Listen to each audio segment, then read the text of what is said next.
د بینظیر د روپو لپاره به تاسو ځان له د کم یو بینک اکاؤنٹ جوړوئ. د دې نه مخکې ویډیو کې چې دی موږ تاسو ته ویلو چې تاسو ځان له سیم راوکاږئ او هغه لینک کړئ نو ستاسو اکاؤنٹ چې دی دا جوړ شو.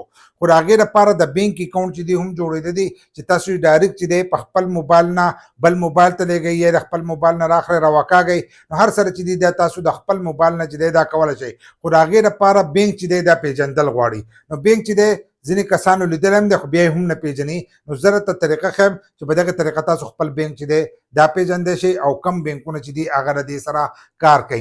نو زیاتر کسان چې دي هغو ته د دې پته چې دا نشتی نو هغو خپل اکاؤنټونه چې دي دا هم نه دي جوړ کړي. ځینې کسانو چې دی سیم هم نه دی راغستی. نو کومو کسانو چې سیمان نه دي راغستی نو ورځ چې کومه اخرنۍ وه هغه خو تېره شوه، اوس به هم ورکړی کېږي خو هغه به هغه شانتې نه وي لکه ستاسو قسط چې دی هغه بیا لیټ کېدی هم شي. نو پکار دا ده چې تاسو خپل سیم چې دی دا په ټایم باندې راغستی نو ستاسو دپاره ښه ده. کومو کسانو چې نه یې راغستی نو هغو ته په راتلونکي وخت کې قسط چې دی دا به نه میلاویږي ځکه د هغو له طرفه دا وینا شوې ده چې په دغه سیم باندې به اکاؤنټ جوړېږي او په دغه سیم باندې به دا روپۍ چې دي دا به تاسو ته میلاویږي. نو دغه شانتې د دې کې چې دی شپږ بینکونه دي.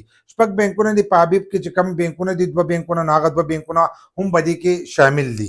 هغه به کې شامل دي دغه شانتې بینک الفلا چې دی دا هم به دې کې شامل دی او بینک اف پنجاب چې دی دا هم شامل دی. نو دا دواړه یو ځای شوي دي نو دا دواړه بینکونه چې دي دا هم شامل دي. نو د دې چې دی هم اپلیکیشن یې لکه الفلا پی چې دی د بینک الفلا چې دی نو الفلا پی یو اپلیکیشن دی. هغه اپلیکیشن چې دی د دې لپاره انسټال کړئ دغه شانتې ټلنار دی او دغه دی جیز دی. نو د هغو تاسو ته پته ده یو ایزي پیسه ده یو جیز کیش دی. نو دغه دوه اپلیکیشن چې دي دا خو به ستاسو سره په موبایل کې خو ځینې کسانو د دغه اکاؤنټونه جوړ کړي دي.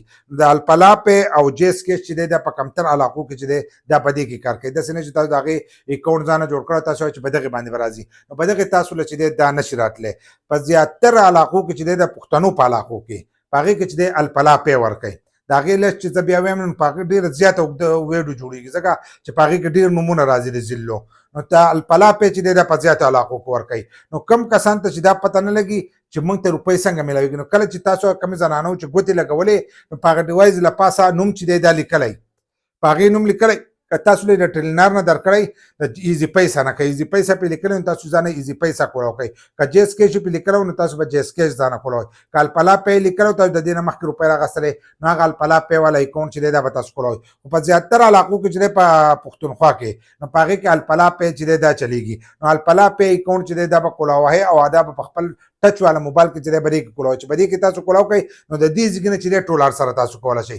که دغه شان ډایرکټ راغلی نو 200 300 400 ځینې کسان وایي زموږ نه پکې زر هم کټ شوي دي بیا به ناقه روپۍ چې دی هغه به نه کټ کېږي. خو چې په موبایل باندې تاسو کوئ نو د موبایل نه بل موبایل ته هم لیږلی شئ د موبایل نه پې بیل هم جمع کولی شئ د موبایل نه پې نور هر سره چې دي دا پې تاسو هم کولی شئ. که چا درته روپۍ نو تاسو د دې ځای نه ډایرکټ چې دی هغه ته روپۍ هم لیږلی شئ.